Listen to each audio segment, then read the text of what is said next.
make sure. Give me 1 second. To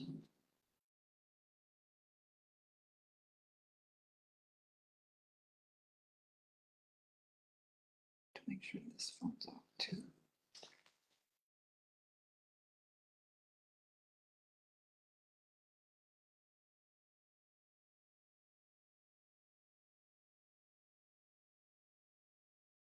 Okay. Hold on.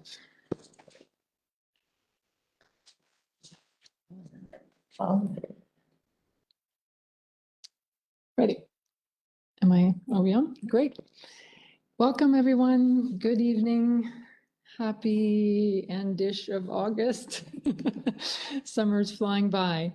This is the Terrace Lodge Fundraising Committee monthly meeting. Welcome, everyone. It's August 22nd, Monday evening at 7 o'clock. Let's have a look at the agenda. Now that the meeting's been called to order, everyone has a copy of the agenda. Any additions, any changes? Looks like we're okay. Can I have a mover and seconder to approve the agenda? Amaryllis, Jamie, all in favor? I'm okay. Okay. Is if everybody's okay with just without doing the roll call for the vote? Let me check with Jim. Can we see you? Just to see your vote? I'm not sure if you're able to turn your camera on today. And is that Richard on the line? I think he left. Okay. And we still have quorum without Richard. Okay. Jim, can you just confirm you're in favor of the agenda, if you can?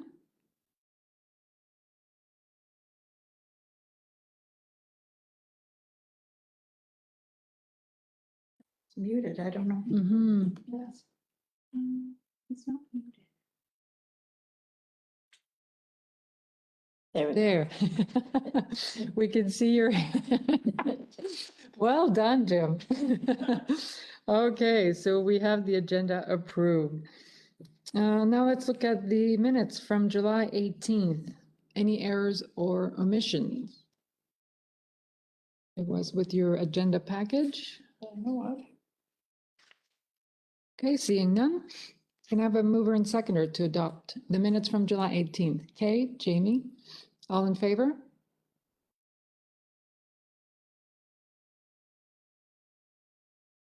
And Jim is in favor as well. And that's carried. Disclosure of pecuniary interest. Seeing none.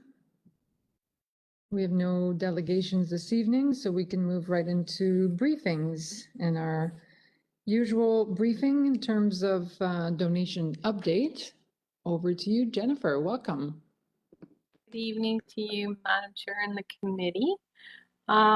This report was last received by the committee in July, and since then, the amount has increased by $3,815. Of that, the pledges increased a significant amount, as one of the pledges that was outstanding for 2022 has been received. So it just moved from the outstanding column into the received column. Some additional expenses were incurred for some events that were planned this summer.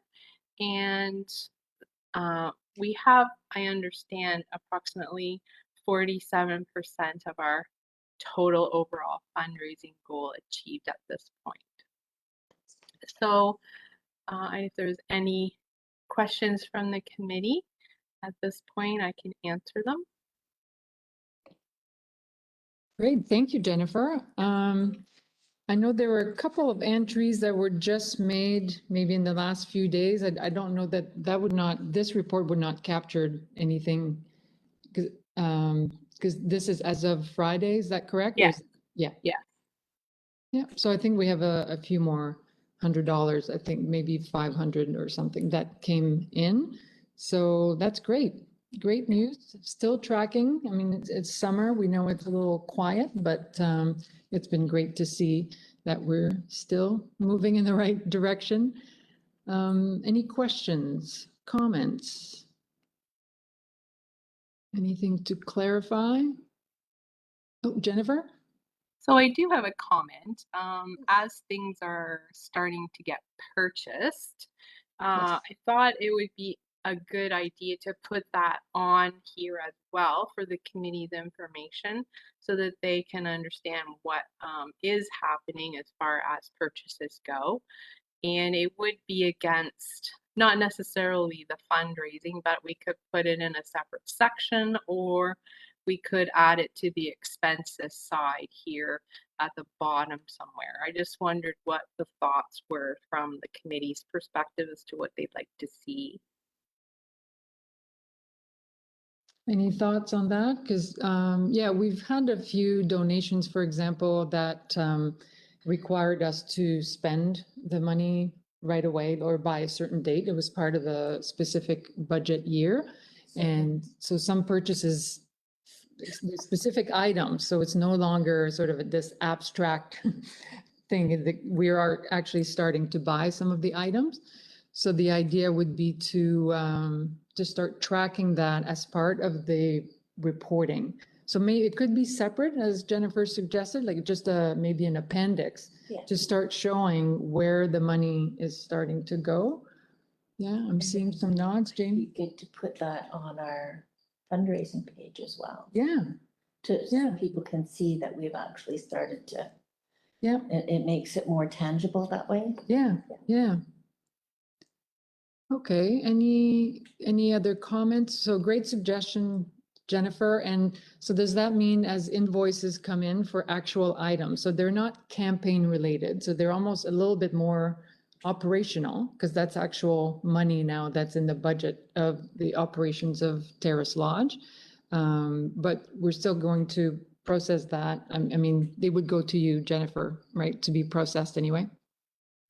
Yes, and I think what I would do is set up a separate sheet. It might just be easier that way. I would have to account for it either here or on the Terrace Lodge summary for the building so that we would be able to balance back to the reporting. But I could do it on either one. Probably the building one would be good. And then that way I can just report back here as to what the information is that I'm receiving. Okay, well, we'll leave that sort of financial technical decision up to you, whatever makes more sense for managing the finance. Okay, I'm just going to check with who has joined us by phone. Because I think Hello, it's Jim here. Yeah, I haven't been able to make things work on my computer. So I'm talking to you by my cell phone. Okay. Are you able to put your phone on mute in between or while others are speaking? Yes, I will. Yeah. Okay, so I think that might take care of the echo. If both your devices are on mute, that should help.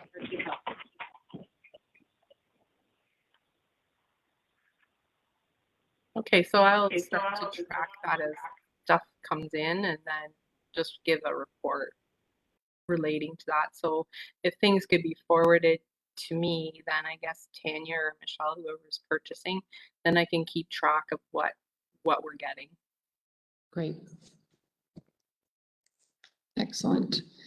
And did you say there was you had another suggestion, or did I made 2 points on my sheet, but were there 2 things you wanted to discuss? No, I think that covers both. Okay, great. Oh, maybe the other point I was going to mention, and you and I exchanged by email today, as we are attending the booth, we are receiving cash donations. And so those are not going to be entered through the system because those there's no name attached to them. There's, just cash. There are no receipts that were issued. Anonymous donations. Yeah, so I think, Jennifer, I guess on this reporting, there'll be another line for just cash, and we'll just remit the cash directly to you without any entries on the portal. Yeah, Is we do have cash and credit card there, so I know that sometimes you're using the square when you're out. So I can just enter that information in that area. Okay, If it's on credit card, we should be able to Yeah. do their email and do it that, or get some form of tracking, just fill out one of Yeah. the papers. But when it's just cash, they just stick it in the little box and. yeah, so at the booth, Jennifer, we have a box, like literally like a cash box, and people drop in, $5, $10, $50 bills. So that's why there's no tracking as to who they are from. So we'll just make sure you get those envelopes after each event. Yep, that's great. So in case you're wondering where those are coming from, like there won't be any names attached to them. Just All right. a question, do we have something there that if somebody wanted a receipt, that we do have something? Okay. Yep, yep. So at the booth, there is definitely a form so that they have the choice of filling it online or even on paper for us to transcribe later, for sure. Yeah. Okay, great. So we're all caught up and we're still tracking at 47%. Very nice, nicely done. All right. So if there are no other questions for Jennifer, we'll let you go. And can I have a mover and seconder to receive the donation update from the Director of Financial Services? We got Jim. We had. Richard and Jim? Mover and seconder, all in favor?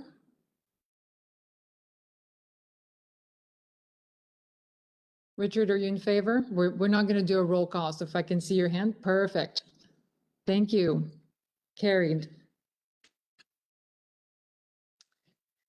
For our next item in briefings, I wanted to take just a few moments to talk about the items that we're looking to purchase, particularly this year. We've made the focus recreation. And at the last meeting, we also discussed how we were applying for a Trillium grant. And we also made that the focus of the grant and about recreation item. And you can see now with Catherine and Jenna's help, the website has been updated to show the focus on those items this year. And but it may not always be clear because I think when we were talking up until now about, couches and lamps and things like truly from a comforts of home perspective, I think the link was really obvious. But I thought it might be useful since we have Tanya with us to talk a little bit about what is the benefit of even like having some kitchen equipment. So, because I know I've clarified with a few people that the kitchen equipment, for example, that we're buying is not for the actual kitchen of the home. It's not to make the actual food. It's truly on the recreation side from the residents. But sometimes that's not obvious as to, well, how does that make sense and how does that work? So I'm certainly not an expert in this field, and we have experts here. So Tanya, could I ask you to speak to a few of the items that we're focusing on and that people can see on the website in case questions come up as we continue with our fundraising? Sure.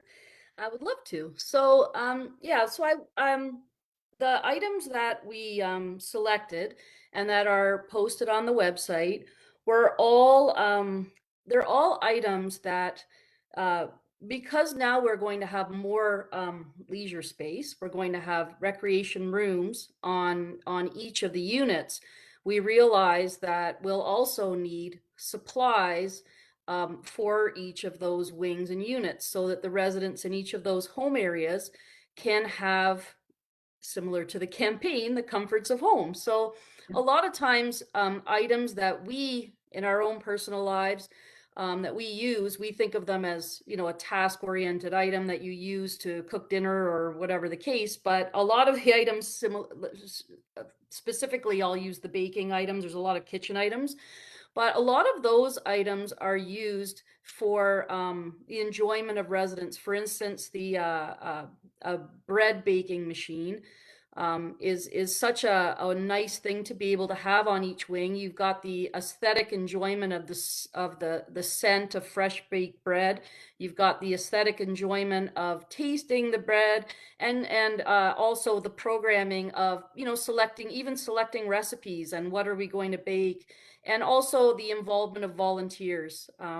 So really, for each of those items, the kitchen wise, they all are, provide an outcome for residents to participate at any level, whether they're just participating from being in the environment and participating in that way, or actually actively participating in, the creation of the item that you're, baking or cooking or etc. So that they're all chosen to be a therapeutic tool for comfort and enjoyment of the residents. And then I was looking at some of the other items, like for instance, the library nook books. Again, those would be carefully selected books that would, there's a lot of specific books that residents can enjoy. I'll give the example of there are Montessori books that are specially designed for residents who are in the memory care area, where they've been designed so that memory care area residents can read along to those books. They've been designed for that purpose. Also, sometimes just having nice coffee table books, but with the specific interests of residents in mind.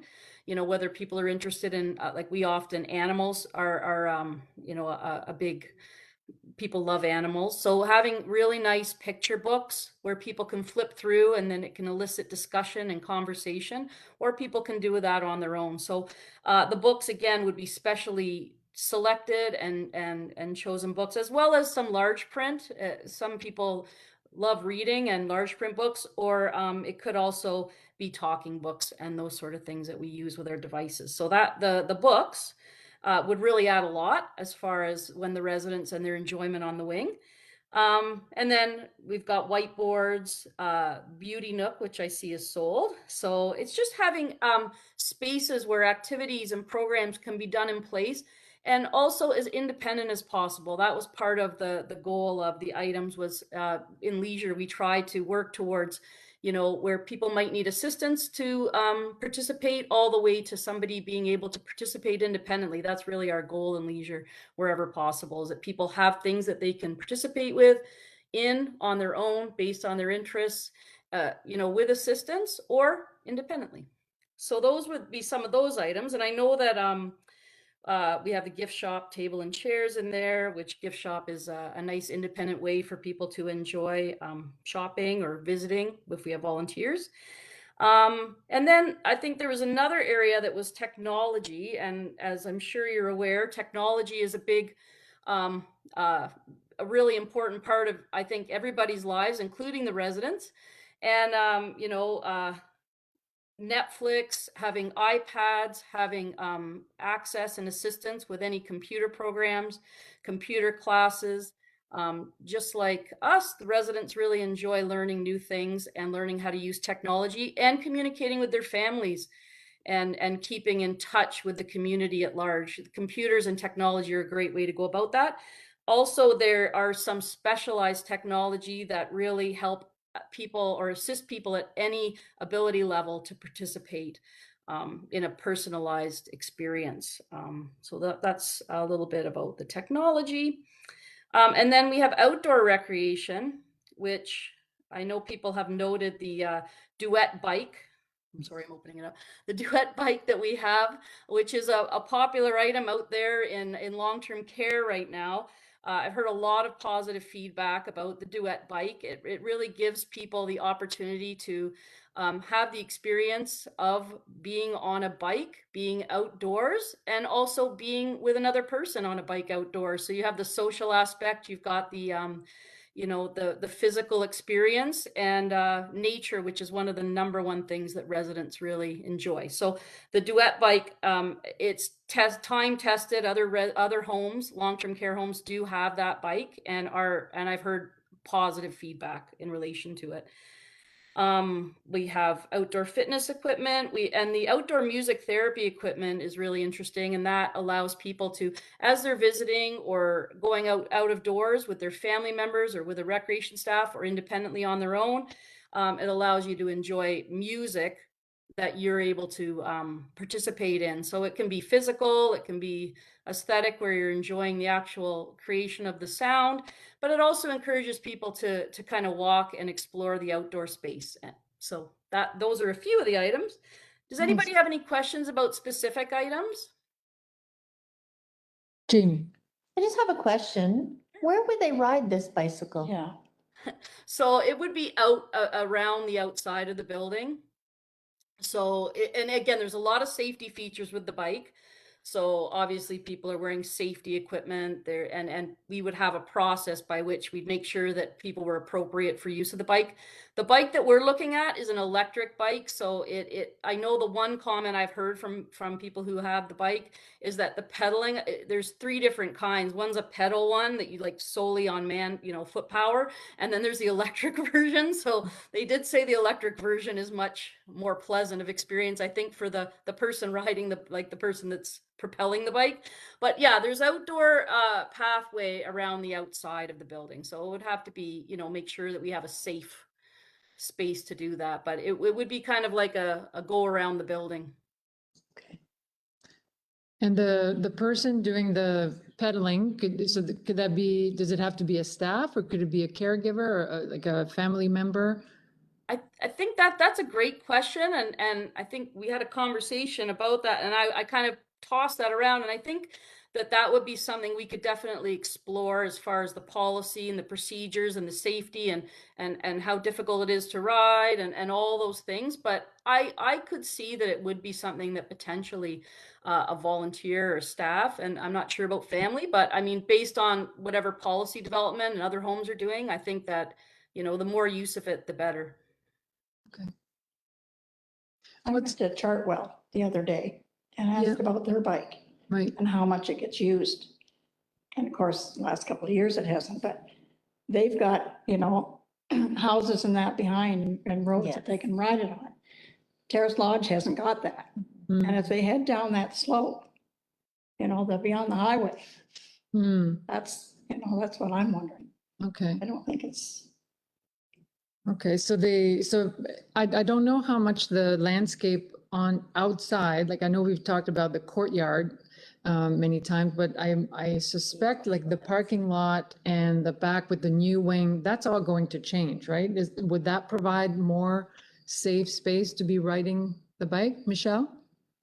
Yeah, so we did make sure that there's a walking path that goes around the entire building, and that would be wide enough to accommodate the bike as well. So, and if you look at the size of the home is really doubling in size, I think that's going to be sufficient space to go around and to loop around by the parking lot and go back around again. So I'm quite confident that we have enough space to do that. And it's going to be a nice environment at the back of the building there too, with some landscaping, and so I'm quite sure it'll be a pleasurable experience for those that are involved. Okay, that's great to hear. Kay? Well, I was wondering where they got the prices for all this stuff. I went to Home Hardware and compared some of the prices, and they're way out of line. Like where did they get all these prices from, For some of the, like the kitchen items, like the items, and Sure. So some of the kitchen items that are included also are, more therapeutic. So we went to make sure that we have really solid, like things that are going to last, because there is specialized kitchen equipment with larger handles, and having the grips, because I agree. I looked at numerous places when I did pricing for items, but we do have to get ones that have, some of them have the grip on the bottom. So the bowls might be more expensive than, bowls, just if you're buying them for your home kitchen. So I did try to look for items that had, the additional grips or hardware that could handle being washed. They get washed in an industrial dishwasher, so they had to be kind of be able to handle that. So I did try to go middle of the road from the most, like obviously some kitchen equipment is extremely expensive and others are less expensive. And I did try to look for the specific items that we might purchase based on the needs of the residents. I hope that makes sense. Like, is any of this stuff going to be bought locally? Like, we're canvassing the community, Yeah. but none of this stuff is going to be bought locally. I Like, think, yeah, I think it will be at the time of procurement. Right now, I think it's best to just, I would say, if that means overestimating the budget, like I'd like to be over budget and then in the end, perhaps adding items, then underestimating the cost of these items. I agree, because of the way things will be washed, they need to be professional grade. I'm certain we can work with our procurement team to support local businesses if those items. canvassing the community. Oh, We should be absolutely. shopping in the community. Absolutely. Oh, If those, yeah. and I think we said that like from the beginning, whatever is available in the community. So it has to be available here. So it will be a combination of, it has to meet our requirements. So the standards, to me, that's a non-negotiable. After that, then, you look for the best price of all the different suppliers and supporting locally. And so, yeah, I have confidence, but that's something we can certainly monitor when it comes time to actually go ahead with purchases. Tanya? And I did utilize local, like I did look at I looked at multiple sources when I did look at the prices. I didn't, I didn't just go online. I looked online at Canadian Tire, Walmart, anywhere that was local. I kind of looked up what was out there. So, I did kind of get a broad scope Yeah. of kind of what items. And for sure, like I said, and that you probably recall even early in the campaign, some of the items, like we looked at the stacking chairs, and I mean, it's incredible the range of prices where you can, if you Google it, it's like, yeah, but I can get one for $60 and there's one for $300. But we know, like in a public, almost like commercial settings, the standards are different. And so it's really hard to gauge. And I think the rule that we're using is to make sure, I would say that we budget a little bit higher for the top quality. And then, but when it comes time to actually purchase, if we can get discounts, if we can get, so which we're not at the time of negotiating. So that's why there is a disclaimer on the website that talks about how, the prices may not be accurate. These are just estimates. And I suspect we'll be able to find lower prices in many cases, I hope. But better to be safe than sorry. And we have the advantage of going from experiences from other homes in a lot of these items, and sort of being guided by programming that has been successful in other homes that have that space. So now we will have the space, as Tanya said, it opens up new opportunities to do activities that we couldn't do before. So great. Well, we'll keep that conversation going. Richard? This question is for Tanya. What do we have in mind for the swimming pool? So the swimming pool, as far as I know, I know that it was used in the past. It was used but locally through the community center, and also for the Life After Stroke program, for the adult day program that comes to Terrace Lodge. And I believe there's plans that in the future, post-COVID, it would be utilized again. Part of our struggle was with the zoning because of the it had to have a lifeguard, I think, to have internal people use it. There were some issues that way for having residents use it, but I know that's always been a goal and something that the home has, strived for, is to have the pool, because it's such a lovely thing to have, such a wonderful thing to have, is to have it used. I know that the Life After Stroke program really enjoyed using it, and we did have recreation staff that received additional therapeutic pool training. so that they do have additional training to use it as a therapeutic tool. So that's a really nice thing that our staff have now. Not all, but a large number of them do. So yes, definitely. So I don't know if that answers your question, but maybe Michelle has more to offer.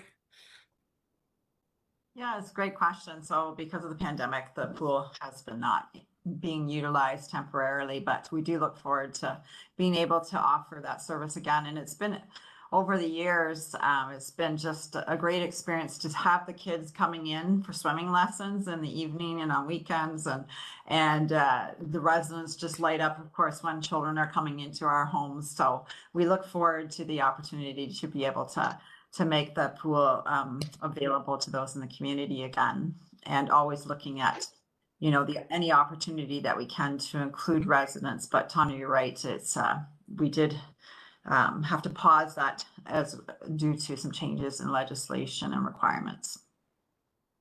Jamie? My comment was, my mom used to go and use the pool for her therapy. She has severe arthritis. She lived at a different home, but she would come twice a week, and it's been very, she's gone downhill greatly since not being able to use the pool. Wow. It's what kept her moving. So Yeah. we're anxious to get the pool back. Yes. Yes, We it's- are too. It's a great asset. Jim? Yeah, I'm finally here. Yes, Took me quite a welcome. while. Yeah, and I just want to say our daughters took swimming lessons there, and I think it's a great thing to have a community focus to it too when it can't be used by the residents. So yes. Great question, Richard, and everyone. So, and again, at any time, especially if you're having a conversation with a potential donor and they're not clear as to, well, what's this item for, or something about the price, at any time, so reach out to Tanya or Michelle or myself, and we'll be able to clarify along the way. Excellent. So that, there are no other comments or questions on this item, I'm happy to move on. We don't need a resolution for that. Oh, did I miss something? Yeah. Yeah, we're good? No, or Jim, do you have a question? Yes, not related to this. If you finish this, just going back when I wasn't connected to you. So Okay, go ahead. yeah, I think you had me down for Sunday at Shedden. Is that right? Yes, and you know what? So that's perfect segue into the next item, since we're talking about I can't the, do it on Sunday, so you cannot, did you say you No. cannot? I've got a family event in Georgetown, so it just won't work for me on Sunday. Okay, that's not a problem. So, well, let's talk about that right now, since you brought it up. So Jamie, so we have had a few changes. I know Ruth Ann was hoping to volunteer this weekend, but she won't be able to. I think, Kay, you're going on a wonderful trip, so I don't want to miss that. So we're going to change the plan. So I will try to accommodate depending on who's available when. I think I can do a shift or two. So Jamie, you were saying maybe I can do Sunday. Sunday? And you can do Saturday. Okay, great. So between the three of us, we can tag team. If I do the setup on Saturday morning and then maybe do the second shift, I have to double check the hours. I don't know the sort of the program I can look at the fair, and we can follow up between the three of us. And then so I could wrap up on Sunday afternoon if you want, and then take everything. Getting this up for Sunday morning.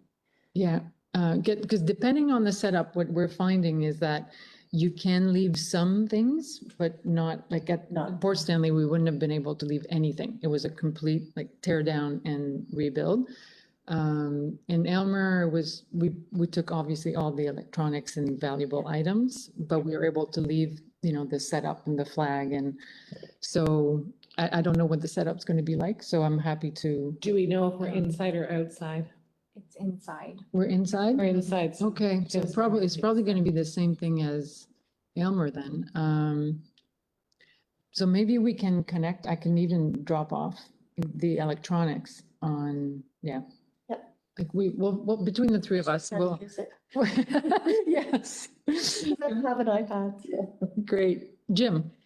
Yeah, I'll get in contact with you, but if I may be available on a Saturday. If you Okay. need, but I'll have to check the schedule. Okay. Check with management at home.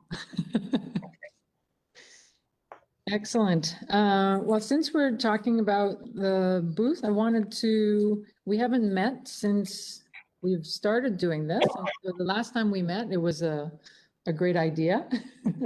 And which we have now been able to execute on the idea and on the vision.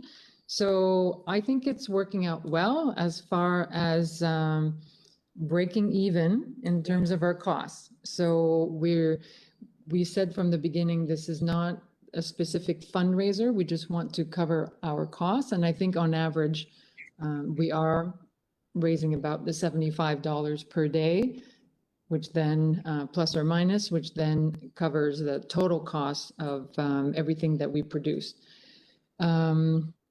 So that's working well, I think, and I want to thank the Aylmer Express because remember, we had a very short time frame from the moment the committee approved all the items to then turning over to them, design, approve, produce, pick up, and it was ready by Friday afternoon, just before the Port Stanley Calypso event. So I think that worked out really well. I can circulate if you haven't seen it, and I can sort of show it. You can see it. I think the coloring kit is working as planned in terms of serving multiple purposes. I noticed at the fair, and I don't know if other volunteers want to comment, that I think sometimes a concern is that people will pick something up at a booth and then it's a throwaway. So you sort of find it, a few weeks later, you found it on the ground. And this was lovely to see kids walking around and carrying it like a little bag, because it kind of makes like a handle at the top. So there are 4 coloring sheets in the end. And we did go ahead and talk to the libraries, and they were very much in support of collecting the colored sheets, and so that the libraries can then send the colored sheets to Terrace Lodge. And I think, Tanya, you said you have received a bunch. We've received, I think, 3 envelopes full. Oh my goodness. So, well, I spoke with our resident council staff the coordinator who works with the resident council, and we decided that probably the best way was she takes it to the council and then they distribute them that way, because that way they get to know kind of why, like what it came from, what it's for, and so far I know she's taken a batch and it was very well received. Nice. Jamie? I like the idea that you've given them names to choose from. The kids get quite excited when what is this? You're going to pick a name and it's going to go to this person. So they know that someone cares about them. Oh, well, I picked this one, or Yeah. the same as me. So it gets them more involved. Yeah. And then when they do the work, they're excited because they know where it's going. And they kind of remind the parents, you can tell, Yes. they're gonna remind the parents that they need to do this. So the longer that it stays in their head, the better chance we have of getting a donation from it. So. Yes, for sure. So it's definitely, and we decided to put the bookmark inside so that it will make it home, because again, if we give it separately, there's more chance of it getting lost. And it adds color, I think, in the package. I think so the package looks valuable, like something you should not throw away. So I think that has worked out really well. It's a great icebreaker, I found. I don't know if other volunteers want to comment on that, but because people are always a bit shy walking by a booth. It's like, well, I don't know. Like people are kind of looking away or looking on the ground. But when you can approach the parents or the children, do you like coloring, and then tell the parents that we're raising awareness. I know I've used the tactic of talking about you know, next time you have a barbecue at home or you organize a family event, you know, you could set up a little donation box. And now that you know about this campaign, and then that's when you can give a fridge magnet to remind them, put this on your fridge next time you have a dinner party or a gathering at home, put a little box. And so, yeah, so I think our vision with the great discussion and ideas that we pulled together, from my opinion, I think it's working out very well. I think it's worthwhile to really, the goal is to have the word out there. So this is no longer this abstract concept, and it's going more throughout the full county.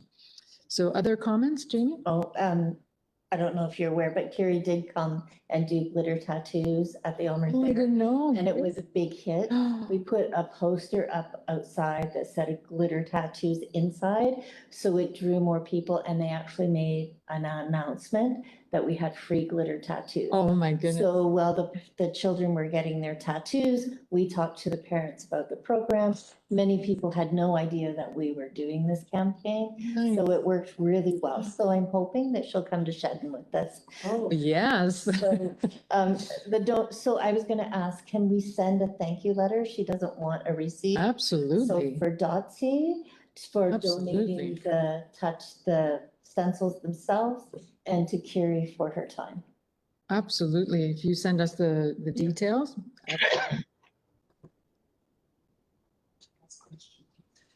Jim. Yes, I would have to say I was rather skeptical of this idea of the coloring pages earlier on, but at Elmer Fair, where people were going to walk by the booth, if you had children there, you gave them that, and then they stopped and talked to you for a minute. But and now when they get the pages done, sending them back to Terrace Lodge, it gave a connection that might in the long run bring donations. So that was a great idea. Thank you. Yeah, I think it's working out well. And it's also a partnership with the libraries where it's bringing people into the libraries as well. I did send a copy of the coloring sheets to the library. So if children, so let's say, I don't know, your neighbor wasn't at the fair and they didn't get coloring sheets, but they go to the library together, they can print them at the library and then they could even color together at the library. So I think it's a great partnership throughout the county with different departments working together. So, and it's multi-generational and I guess exactly as we discussed and envisioned. I will clarify just because you will see in terms of the expenses, the committee had approved the expenses that were quoted by the Elmer Express for the fridge magnets, for the flag, for one page. And I think that was about it. We had, so when it came time to actually execute and go to production, the coloring kits, so there's crayons included, and there's a top that Elmer Express printed, and there's a plastic envelope. So the total cost is about $1 per package. And in looking at the minutes and at the meeting, we didn't actually approve this. So I am looking after the coloring kits, and it's my absolute pleasure. And it's working out very well.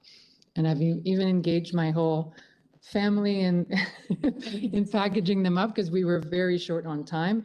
And eventually, when we have a bit more time, we'll engage the residents also where possible to make them. So, and then so it'll be fun for them to make them and then go full circle and receive them back when they are colored. So They like something to do. yeah, You know. absolutely.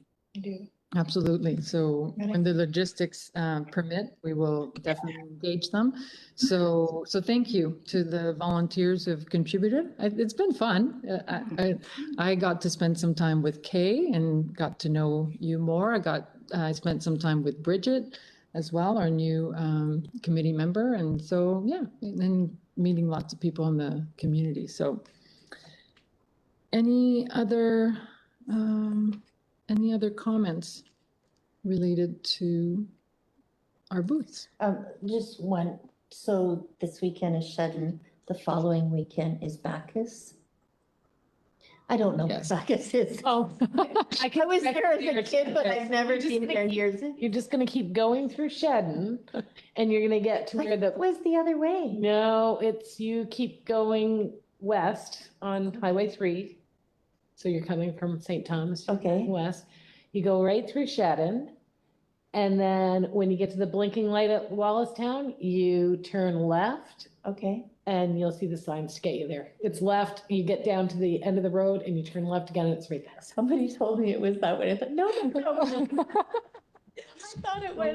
We'll make sure that, Okay, that's because- good to know where I'm going. Sure that yeah, How long should it take me to get there from Elmer? from Elmer, it's gonna probably take you about 40 minutes. Okay, right, Yeah, and it'll be about 30 minutes to Shedden. I know where Shannon. okay.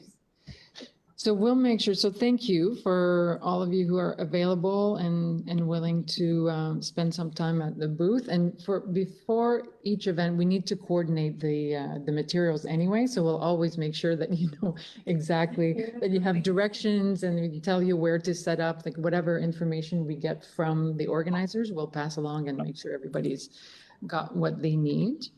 And yes, so we have Shedden and then Bacchus that's the Labor Day weekend, right? Yes. Yep, and then we have the Rodney Fair and Wallacestown Fair.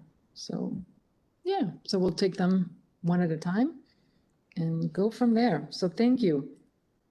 It's working out well. The next thing we have in the works is the launch of we talked about doing a launch for the Christmas catalog at the same time as a donor recognition and committee member recognition, probably, we said early November. So tonight, maybe I'd like to take just a few minutes to brainstorm ideas of what that could look like, even just the basics. So we know we want to engage with our donors up to now and recognize them. We know we have to be careful with the expenses because we don't want any more of our 3 to 4% of our donations to go through the expenses of the campaign. So we have to be careful about the costs. And at the same time, we want to create a bit of sort of kind of I don't want to say a relaunch, but it's kind of a reboot. Like we launched in December 2 years ago. So now it's sort of time to give that kick again, sort of after summer. So I don't know if there were any ideas. We don't have to decide anything, but just kind of, I'd love to know what you're thinking, what you're envisioning, what you think could work as a gathering, assuming that, you know, at that time, it should still be safe to have an indoor gathering somewhere. Could we have an auction? And do an auction at I have an the time, auction. yes. who will volunteer. Oh, really? Okay, So we could have an auction and a silent auction. okay. So live and silent, nice.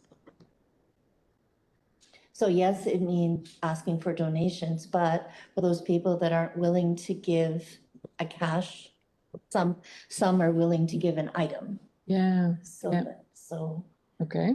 um, Michelle, can I ask you, I know initially when we talked about doing a donor recognition event, perhaps in July, there was some talk about a bit of a perk for being a donor would be that you'd get a sneak peek into the construction and the redevelopment. I know, and July was not appropriate and it was not ready. It would have, the logistics, I think, were impossible. Do you know in November, in early November, if that's more of a possibility, even for small groups at a time? I think some of the discussion we had at the time was just like the liability and the risks of entering a construction site. So actually going in was a bit of a risk. And we had conversations about maybe just having a viewing from the center courtyard and Right. doing the small groups from that process. Okay. Again, though, entering the home each individual would have to go through the screening process Okay. so that takes a bit of time. Right. So do you think from, there'd still be something to see, like where we could explain, because there's a whole new wing now that wasn't there before, so you can still take a group, stay outdoors but kind of explain some of the features or so. Yeah, I have to have a conversation to see what's happening in the courtyard at that time if you're looking into November, because there's some conversations about now starting some work in the courtyard area, so that may impact that. So leave it with me. I'll look into that a little bit more and provide you with an update. But we had talked about having photos of what it looks like inside, but being able to see from the courtyard what it looks like outside. So certainly when I'm there now, just seeing, the balconies are in place where, on the second floor, you can come out from the dining room or the program room and actually look into that courtyard. It's pretty amazing. I know when I've had the opportunity to go inside, it just gives me goosebumps. So, but, even just as you look at from the outside, when you're in the courtyards or outside, it's pretty spectacular to see the changes. And if anyone hasn't been in there, it's pretty amazing. So leave it with me and I can look and see what's going to be happening in the courtyard about that time. Okay, great. Even if we can't go in physically, what if you made a video? Even a GoPro live, like someone walking Yeah. during the event, and we can sort of broadcast. And yeah, that'd be kind of Something like that. an so that- exclusive. Yes, yes, Uh, our live tour. Yeah, live. Yeah, that's a great exclusive idea. with, one of the architects or redevelopers or yourselves. We'll set you up with a GoPro on your construction helmet. Yeah, I've pretty much got everything all, as the walls are taking shape, I know where everything is and I can visualize it. So it's pretty exciting. So yeah, maybe that's something that would be a little bit, more exciting for individuals. You can't go in, but you can see what's happening inside. Yeah. So Yeah, yeah, that's a great Yeah. thought. So let me take that back and I'll come back to you as well. okay. And it starts to make it real. Yeah, That's the important part, that it starts to become real, so you create more excitement. And hopefully people want to be part of it, so. yeah. Which means we could even be at a location like this, the Masonic, so it's easily set up as an event space with the auction, and then at some point have the live feed with Michelle and her camera on her head. I think the biggest expense for renting even the old town hall is the insurance. It's not an expensive Okay, venue. And with the stage and everything, you could set it up quite nicely. yeah, And it doesn't have to be a huge event. And when I don't know if, did you go to the Warden's fundraiser? yeah. Yeah, so the way they had it set up with Yeah. the tables and stuff, it wasn't like, we could do something like that. And our food doesn't have to be as fancy as theirs was. Yeah, we could do, instead of a gala, because yeah, it was very formal, so we could do something perhaps during the day and with a different, more with just refreshments and just, announcements from different members of the community and, yeah. So we can look at, because I know this year, maybe the one reason to not do that would be to try to, because we've been trying to focus to the county at large, like to generate interest. Right. So it could be, so maybe here might be more central, but there might even be another location that's considered, maybe in Shedden is more central. But, okay, so we can look at different locations and see, we might be able to get a donation. Complex has a really nice big room. Does have it's a nice facility, Okay, a nice Where's that? newer facility. Stone Complex in Shedden. Oh, Jen. mhm. So whichever is the most economical, where we might get a donation. So other ideas, so we got the sneak peek, we've got potential live and silent auction. Anything else comes to mind that you'd like to see that could sort of energize everybody? And by then we would look at updating our list, the catalog, and then we would have a fresh list of the sort of Christmas items we want to focus on. Dominic, Yes, Richard. do you think at this time it's too early to unveil the wall where we will put the names over the donors?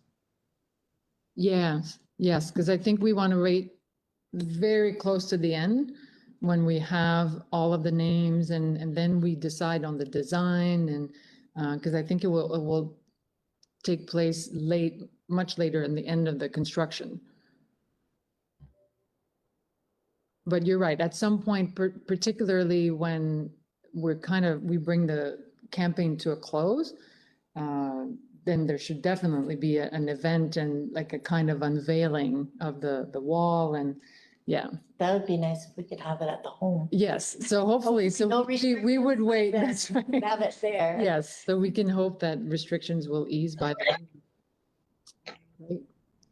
Okay, well, if anything else comes to mind, I mean, Jenna and I can costing different things, or if you have any connections for any location, just to see if, like I said, if someone is willing to donate either food or the premise, and otherwise look at the sort of cheapest approach and most frugal, so we can keep the donations, as much as the donation as possible, going to the campaign.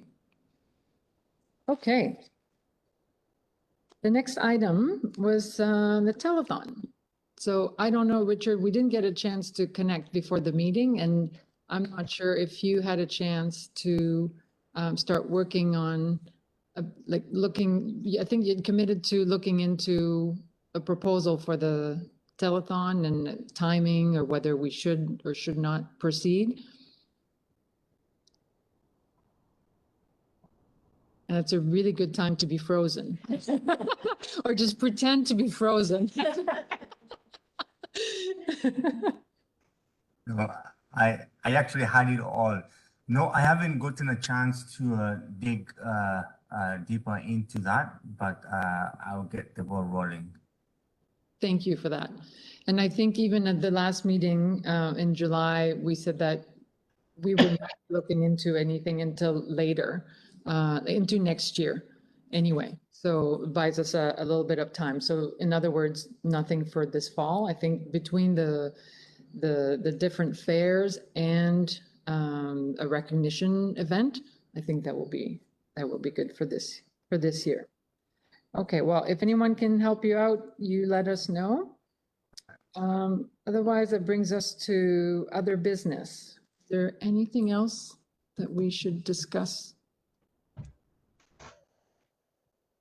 Actually, I just thought of something. There was, I think it was Bridget's mother, who I think has worked in elderly care. We were brainstorming ideas to generate donations at the booth. And of course, I think it was in Port Stanley, there were firefighters that were walking around with the boot, right? So it's very concrete, like you're walking around and everybody knows. So we were brainstorming what would be the equivalent for us. Like, would there be an object or something that is small enough to put in our kit, but that would be a concrete item to say, look, this costs, I don't know, $500, and we need money to buy this, or we need 5 of these. And like, I think she had mentioned some of the, I want to say some of the dolls. I don't have her email in front of me, but Tanya, you can help me out. But any of the recreational items that are technical, that have a price tag, like that are very specialized, is what I'm trying to say. And then we could bring one and to say, this is one example of something that we have to raise money for. So we're trying to have an object, or like an item that we're trying to purchase, to even right there at the booth, make it even more concrete, that help us, to buy this. So I don't know, Tanya, if anything comes to mind or something you want to think about, we can always add it to our kit, or, borrow something from the home. You you want to have something like their concrete, like I know the electronic animals, I know that they're very popular and people like seeing them, because again, but if you haven't seen one, you think, well, how come it be that expensive? But when you actually see them, they are neat. They're not obviously the same as Pero that we have, that's like a robot, but they're really they are interactive, and they do move and make sounds, and so I could have a couple of those available. They're nice. They're cats, there's dogs, there's different ones. Cool. What, So I can put together a package for you, like for your events, with some items there. It does bring a little bit of interest. I can do that for you. Wouldn't be a problem. what do others think? Only concern is if they're that fascinating, they're gonna wanna touch them. And we're gonna have to really Yeah, be aware of that. so they have to wash their hands, Are they or gonna like be- hand, Are they gonna be washable? You know, So- Yeah, I just, pardon? They're probably able to be. yeah, cleaned. Tanya, like how, We what, do have a way to clean them. The thing that I would suggest is that you have people sanitize their hands prior to touching them. That's the best thing to do, and then sanitize them after if they won't. But definitely prior to touching them, it's best. But we do have a cleaning protocol for them. But yeah, sanitizing first is probably that way, you know, everybody's clean hands when they touch it. But again, you can have one just for them to look at. They don't necessarily have to touch it because it moves, and like the cat purrs, and so like you wouldn't We could put a necessarily please have to don't touch. touch. And we could, like, how does it do this? Is it remote? Like, do you have to touch It it just to has make an it on and work? an off. So it has like an on and an off button. So like if And you then turn it on, And it it does whatever it does? exactly. But So they are we like could I think they're in around the $200 range. So they're Yeah. pretty substantial, and they are therapeutic tools. So they're not like a toy. It's a different type of a. Could we make a little vest that says, please do not touch? I can, if you'd Or like are me they to put a trying to sign with it, I can put a sign with it. I can make a little thing that says like what it is, like what the therapeutic value is. I think that helps when people, Yeah. if they just see an animal, they think, oh, well, that's just this. But to know what the therapeutic value is in the home and for people interacting with it, and then that way maybe they don't need to perhaps touch it. They could have, like I was talking with Dominique about having a little pamphlet, a leisure pamphlet, just to talk about the different domains in leisure, and the different outcomes that we look for, and kind of what that is beyond just people seeing an item, right? And it looks just like an item, and you don't really understand the therapeutic value that each item has. So we could have a highlight. It wouldn't, I can definitely put some things together that I think that people would like to look at, but at the same time, I could have an explanation of those items. because as the volunteer at the booth, you can be the one holding it. Yeah. And if somebody really wants to touch it, and give them the hand sanitizer and kind of manage it that way. But I could see, similar to the coloring kit, is a way to, again, engage I in just think about the conversation. children that'll want to touch. Yes, and I think the kids, I've observed that even with my own grandchildren, that they are the ones now who are saying, oh, you got to sanitize your hand. Oh. So I think they've been, trained, and I think it's almost normal before they touch something. So I think we should try it. I think it's worth it. It's no harm done if it doesn't have an impact, but again, it's all about those conversation starters. And even if we said today, like, help us get to $250 today.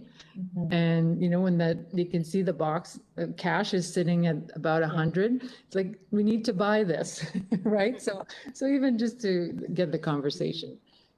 Great. Okay. So we'll add that, and so I'll connect with you before the weekend, Tanya. Wonderful. Perfect. Don't think we have any correspondence, so we are ready to move into closed session. So could I have a mover and seconder? Jamie, okay, all in favor? Excellent, carried.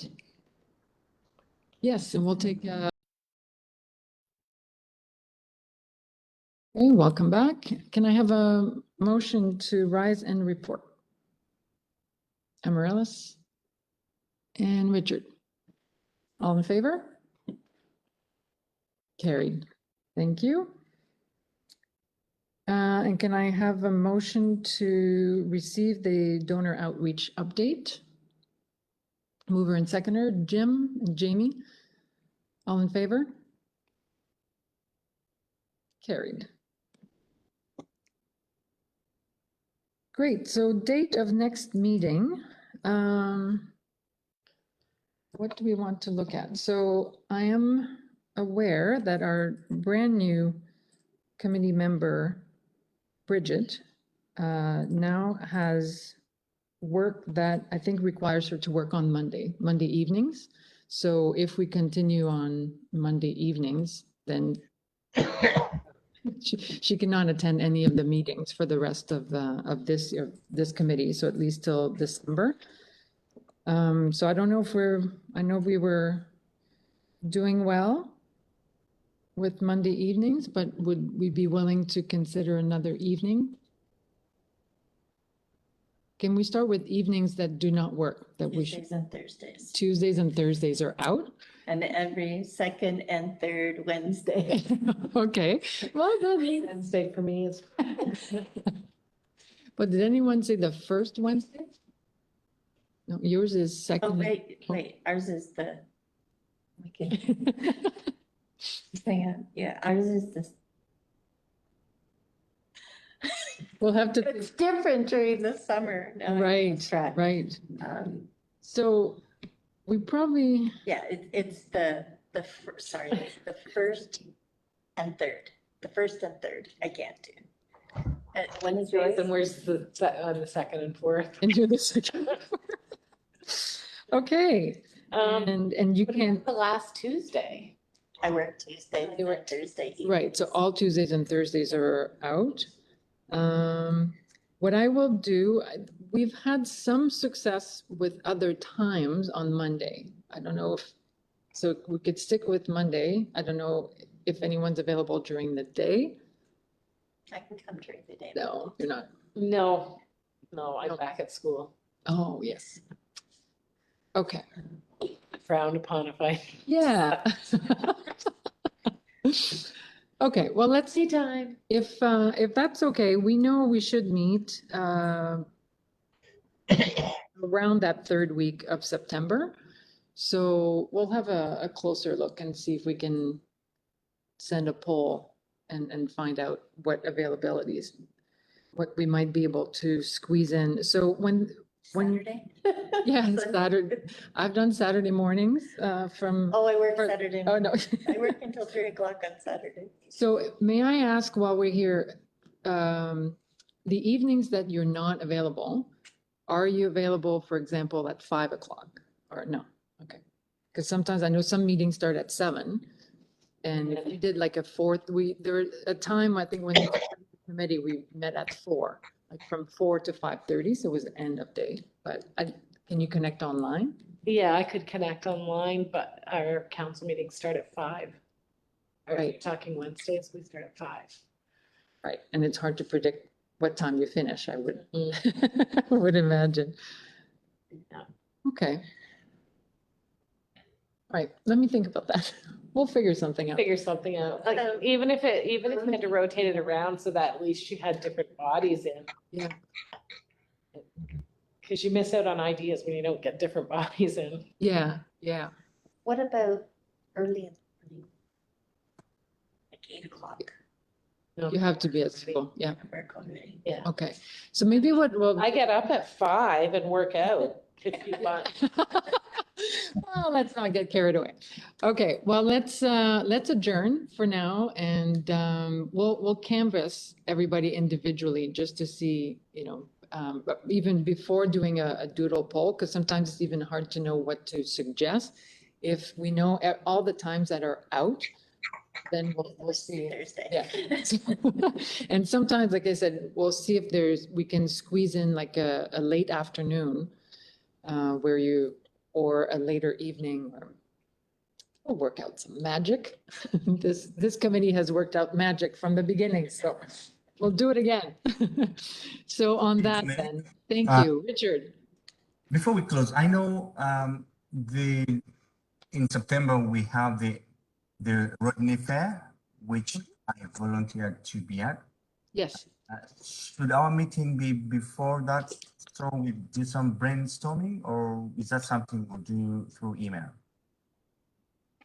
I think the events we have a bit of a setup now that may not require a ton of brainstorming. So by all means, we can connect. And so we will make sure that we coordinate, because we have to coordinate materials and the shifts. And so before each event, I'll make sure that we've got everything covered. Okay, sounds good. Yeah, so I guess what I'm saying may not have to be linked to the date of our meeting. We might be able to do it separately. Thank you for asking that. So can I have a mover, seconder to adjourn the meeting? Jim? Yeah, it's time to adjourn. We're losing you in the dark. Sorry, I'll turn the lights on. Yeah, it's getting later in the summer. So Richard seconded, is that what I saw? Yep. Okay, so got Jim and Richard, all in favor? That's great. Thank you so much. Another